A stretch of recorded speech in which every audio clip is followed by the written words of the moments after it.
வணக்கம் பக்தி info channel நேயர்களே, நான் உங்கள் அன்பான சயின்டிஃபிக் வேதிக் அஸ்ட்ராலஜர் அஸ்ட்ரோரஞ்சி பேசுகிறேன்.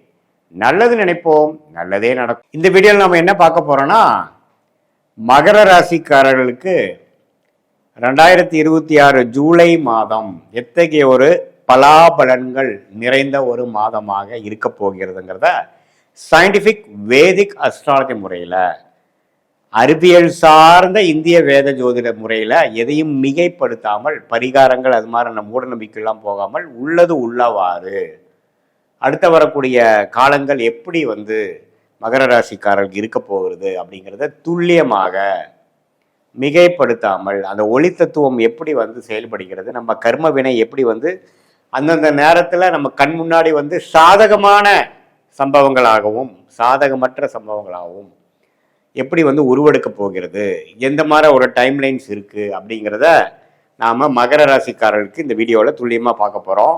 இப்போ பாருங்கள், ஆண்டு கிரகமாகிய சனி மகர ராசியோட அதிபதி 3ஆம் இடத்துல நீடித்திருந்து மகர ராசிக்கு 7 நாள் சனி முடிஞ்சு விட்டதுங்கிறது நமக்கு தெரியும். 3ஆம் இடத்துலேயே இருக்கிறார். குரு 6ல் இருந்த குரு 7ல் ராசியை மாதம் முழுவதும் பார்ப்பது அருமையான விஷயம். ஸோ குரு உச்ச குருவாக 7ஆம் இடத்துல வருவது மகர ராசிக்கு 12 வருஷத்துக்கு ஒரு தடவை வரக்கூடிய அமைப்பு. அருமையான ஒரு கிளாரிட்டியை கொடுக்கக்கூடியது. நாம் கடந்த காலத்தில் என்னென்ன மாதிரி விஷயங்கள் தவறுகள் செய்தோமோ அந்த தவறுகளை திருத்தி கொள்ளக்கூடிய ஒரு அற்புதமான ஒரு வாய்ப்புள்ள ஒரு ஆண்டாக இருக்கிறது. அந்த ஆண்டின் ஆரம்ப மாதமாக ஜூலை மாதம் நமக்கு வருது. அப்படிங்கிறப்போ நல்லாவே நம்மளுடைய வாழ்க்கையை திருத்திக் கொள்வது, வாழ்க்கை செயல்பாடுகளை மேம்படுத்தி கொள்வது, மாணவர்களாக இருந்தாலும் சரி, மாணவர்கள் சிரத்தையா இல்லாத மாணவர்கள் இப்போ சிரத்தையா பொறுப்பாக நடந்துப்பாங்க. அம்மா அப்பா சொன்னால் கேட்காம எதிர்பேச்சு பேசிட்டு இருக்கிறவங்க இப்போ கொஞ்சம் தன்மை ஆவாங்க, படிப்பில் கொஞ்சம் அக்கறை ஆவாங்க, பொறுப்பு வரும் என்று சொல்லுவோம் இல்லைங்களா. அந்த பொறுப்புக்கு வரக்கூடிய ஒரு அமைப்பு தான் இந்த உச்சகுருவின் பார்வை. சந்திரன் என்று சொல்லப்படுகிற மனசை குறிக்கக்கூடிய விஷயத்தை பார்க்கறதுனால மனசு கொஞ்சம் ஓரளவுக்கு சோம்பேறித்தனம், வாழ்க்கையில் உருப்படுறதுக்கு என்னென்ன விஷயங்கள் தேவையில்லையோ அதையெல்லாம் விடுவதற்கு ஒரு ஆரம்பகட்ட மாதமாக அமைகிறது மகர ராசிக்காரர்களுக்கு இந்த விஷயம். அதே மாதிரி ராகு 2ஆம் இடத்திலும் கேது 8ஆம் இடத்திலும் இருக்கிறது. சில உடல் உபாதைகள், சில டிராவலிங், பேச்சு மூலமாக சில அதிருப்திகள், அது மாதிரி விஷயங்கள்லாம் கொடுக்க தான் செய்யும். ஆனால் இருந்தாலும் குருவின் பார்வை ராசி அதிபதி விழுகுது பார்த்தீங்களா. ராசியும் பார்க்குது, ராசி அதிபதியும் பார்க்கறது அற்புதம். ஸோ மகர ராசிக்காரங்களுக்கு பார்த்தீங்கன்னா நல்லா கடந்த 3 வருஷமாக கம்பேர் பண்ணுறப்போ இப்போ நடக்கக்கூடிய அமைப்பு சில பாசிட்டிவாக பண்ணி முடிச்சிடலாம். அதுக்கு ஆரம்ப கிட்ட ஃபவுண்டேஷனை கொடுக்கக்கூடிய மாதமாக ஜூலை மாதம் அமையுதுங்கிறத நீங்கள் புரிஞ்சு கொள்ள வேண்டும். மாத கிரகம் எப்படி இருக்குன்னா, சுக்கிரன் பார்த்தீங்கன்னா 8ல் இருக்கார், குருவோட சூரியனும் சேருகிறார். ஸோ சூரியனும் குருவோடு சேர்றது, அட்டமாதிபதி 7ஆம் இடத்துக்கு குருவோடு சேரும் பொழுது சில எதிர்பாராத சில பெனிஃபிட்ஸ், சில நண்பர்கள் விஷயத்தில் கொஞ்சம் கேர்ஃபுல்லாக இருக்கிறது, ஒரு கலப்பு திருமணம் நடக்கிறது, அது மாதிரி விஷயங்கள்லாம் டக்குன்னு நடந்துடும். அதே மாதிரி செவ்வாய் 4ஆம் 5ஆம் இடத்திலே நீடித்திருக்கிறார். ஸோ குழந்தைகள் விஷயத்தில் கொஞ்சம் கேர்ஃபுல்லாக இருக்கணும். குழந்தைகளுக்கு உடல் நலத்துக்கு கொஞ்சம் பார்க்கணும். படிப்பு விஷயம், அவங்களுடைய கரியருக்கெல்லாம் நீங்கள் கொஞ்சம் மெனக்கெடுக்கக்கூடிய அமைப்புகள் இருக்கு. அதுவும் 11ஆம் வீட்டையே பார்ப்பதனால நல்ல லாபம் பெறக்கூடிய அமைப்பு, இடம் பூமி மூலமாக லாபம் பெறக்கூடிய அமைப்பு, சுப வேலை மூலமாக நல்ல ப்ராஃபிட் வரக்கூடிய அமைப்பு, அது மூலமாக பல பிரச்சனைகள் கடந்த 2 வருஷமாக நிதி நிலைமை, பண விஷயத்தில் சில அதிருப்திகள் இருந்ததெல்லாம் போக்கிக் கொள்ளக்கூடிய ஒரு அற்புதமான மாதமாக இந்த 2026 ஜூலை மாதம் மகர ராசிக்காரர்களுக்கு வருகிறது. அதே சமயத்தில் புதன் பாருங்க 6ஆம் இடத்துல நீடித்திருக்கிறதுனால கடன், நோய், எதிரி, வம்பு, வழக்கு அது மாதிரி சில விஷயங்கள் இருக்கதான் செய்யும். ஸோ கடனை கொஞ்சம் ஸ்லோவாக அடைக்கக்கூடிய தருணங்கள் ஸ்டார்ட் ஆகும். கொஞ்சம் ட்ராவலிங் கொடுக்கும். டெக்னிக்கல் துறையில், ஐடி துறையில், அக்கௌண்ட்ஸ் துறையில் இருக்கிறவங்களுக்கெல்லாம் ஒரு மாதிரியான ஒரு டெவலப்மெண்ட் வரும்.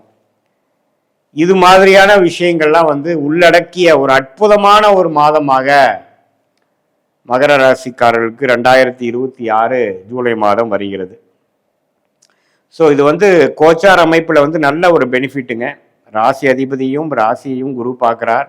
மற்ற மாத கிரகங்களும் ஓரளவுக்கு நல்லான அமைப்பில் தான் இருக்குது. ஸோ இதனால் கடந்த 2 வருஷமாக நம்ம சில ஆப்பர்ச்சுனிட்டியை விட்டது, படிப்பு விஷயத்தில் நம்ம சிலது கோட்டை விட்டது, காம்படிட்டிவ் எக்ஸாம்ஸ் கிளியர் பண்ண முடியாதவங்க, தொழிலில் அடுத்த லெவல் ஆஃப் டெவலப்மெண்ட்டை நோக்கி போக முடியாதவங்க எல்லாம் வந்து இந்த தருணத்தில் டக்குன்னு சில அசோசியேஷன் மூலமாக, சில அக்ரிமெண்ட் மூலமாக, சில கான்ட்ராக்ட் மூலமாக, சில தொடர்புகள் மூலமாக சில விஷயங்கள் டக்குன்னு கிளிக் ஆகி நம்ம அடுத்த லெவலுக்கு போகக்கூடிய அமைப்புகள் பரிபூர்ணமாக உண்டு அப்படிங்கிறத நம்ம தெரிஞ்சுக்கணும். இது வந்து ஒரு மாதிரி பொதுவான பலனை ஒழிய உங்களுடைய ஜென்ம ஜாதகத்தில் நீங்கள் பிறந்த தேதி, பிறந்த நேரம், பிறந்த உரை வைத்து நீங்கள் ஒரு அப்பாயின்மெண்ட் ஃபிக்ஸ் பண்ணி நீங்கள் நம்மகிட்ட வந்தீங்கன்னா நம்மளுடைய 18 வருஷ அனுபவத்தை யூஸ் பண்ணி சயின்டிஃபிக் வேதிக் அஸ்ட்ராலஜி முறையில் உங்களுடைய லக்னம் என்ன, உங்கள் லக்னத்தில் இருக்கக்கூடிய அமைப்புகள் என்ன, நீங்கள் வந்து மகர ராசியில் அவிட்ட நட்சத்திரமா, திருவோண நட்சத்திரமா, உத்திராட நட்சத்திரமா, அதில் எது மாதிரி அமைப்புகள் கொடுக்குறாரு, என்ன தசாபுக்திகள் போயிட்டுருக்கு, ஸ்தானபலம், திக்பலம், திருக்பலம் எப்படி இருக்குது, அடுத்த வரக்கூடிய எதிர்காலம் எப்படி இருக்குது, ஷார்ட் டேர்ம் எப்படி இருக்குது, லாங் டேர்ம் எப்படி இருக்குது, எந்த திசையில் நம்ம வாழ்க்கை திரும்பும், வேலையா தொழிலா, வேலைன்னு எடுத்துட்டோம்னா எது மாதிரி வேலை, எது மாதிரி துறை நமக்கு நல்லதாக வருது, எதில் நமக்கு முன்னேற்றம் சீக்கிரமாக வரும், எதில் வந்து ப்ராஃபிட் வரும் அப்படிங்கிற எல்லா விஷயங்களும் நுணுக்கமாக கற்றுக்கக்கூடிய, தெரிந்து கொள்ளக்கூடிய, நம்ம பிராப்தத்தை நாமளே அறிந்து கொண்டு அதுக்கு தகுந்த மாதிரி வாழ்க்கை திட்டங்களை நாமல் தீட்டினமே ஆனால் வாழ்க்கையில் எந்த விஷயத்தை நம்ம பெறணும்னு நினைக்கிறோமோ அது எளிதில் பெற்று எதிர்நீச்சல் போடாமல், சமய விரயங்கள் செய்யாமல், பண விரயங்கள் செய்யாமல். ஏன்னா பார்த்தீங்கன்னா இப்போ நம்ம 1000 வருஷம் வாழ போகிறதில்ல, ஆயுசு நல்லா இருக்கும் பொழுது 80 வருஷம் வாழ போகிறோன்னு வைங்க. இதில் 25-30 வயசு வரைக்கும் படிக்கிறது அது மாதிரி ஆனதுக்கப்புறம் கடைசியாக நம்ம ஒர்க் பண்ணுறது ஒரு 30 வருஷம். அதில் வந்து தவறுகள் மேலே தவறுகள் செய்து கொண்டு நமக்கு வராத விஷயத்தை செய்து, பிராப்தம் இல்லாத விஷயத்தை செய்து நம்ம வந்து நஷ்டம் பெற்றோம்னால் ஒரு வருஷத்துக்கும் நாம் ஈடுகட்டிருக்கு நம்மளுடைய வாழ்க்கையோட பல ஆண்டுகளை கொடுக்க வேண்டியதாக இருக்குங்கிறது உண்மையான ஒரு விஷயம். ஸோ அதனால நம்ம தேவையான விஷயத்தை கரெக்டாக பண்ணிட்டு போனோம்னா சேதாரம் இல்லாமல், பாதிப்பு இல்லாமல் லைஃப்பை கொஞ்சம் ஸ்மூத்தாக, அதுவும் நம்மளுடைய பாஸ்ட் எப்படி இருந்ததுங்கிறது நம்ம அப்பாயின்மெண்ட்லேயே பார்த்தீங்கன்னா எப்படி வந்தது, எது மாதிரி நேரத்தில் நம்ம கஷ்டப்பட்டோம், எது மாதிரி நேரத்தில் நம்ம ஜெயிக்க போகிறோம் அப்படிங்கிறதெல்லாம் சிங்க் பண்ணி பார்த்து நம்மளை ஆல்ரெடி நம்ம எது மாதிரி விஷயத்தில் போயிட்டுருக்கு, நம்மளுடைய ப்ரெசன்ட் சினாரியோ என்ன, ஷார்ட் டேர்ம் என்ன, லாங் டேர்ம் என்ன, பர்சனல் சைடில் வந்து எப்படி இருக்க போகுது, சில விஷயங்கள், மேரேஜ் விஷயங்கள், குழந்தைகள் விஷயங்கள், படிப்பு விஷயங்கள், வேலை தொழில் விஷயங்கள், கடன் அடைக்கும் விஷயங்கள், உடல்நல கோளாறு குறையிற விஷயங்கள், தீர்க்கும் விஷயங்கள் எல்லாம் நேர காலத்தோடு எந்த மாதிரி அமைப்பில், எந்த தசா புக்தி அந்தரம் சூக்ஷமத்தில் அந்த 9 கிரகம் 12 கட்டத்தில் 27 நட்சத்திரத்தில் எப்படி இருக்கிறாருங்கிறதை பார்த்து துல்லியமாக சயின்டிஃபிக் வேதிக் அஸ்ட்ராலஜி முறையில் பலன் எடுக்க முடியும். அது மூலமாக வாழ்க்கையில் எளிதில் வெற்றி பெற முடியும் என்று சொல்ல விரும்புகிறேன். மீண்டும் மற்றொரு காணொளியில் சந்திப்போம். நன்றி, வணக்கம்.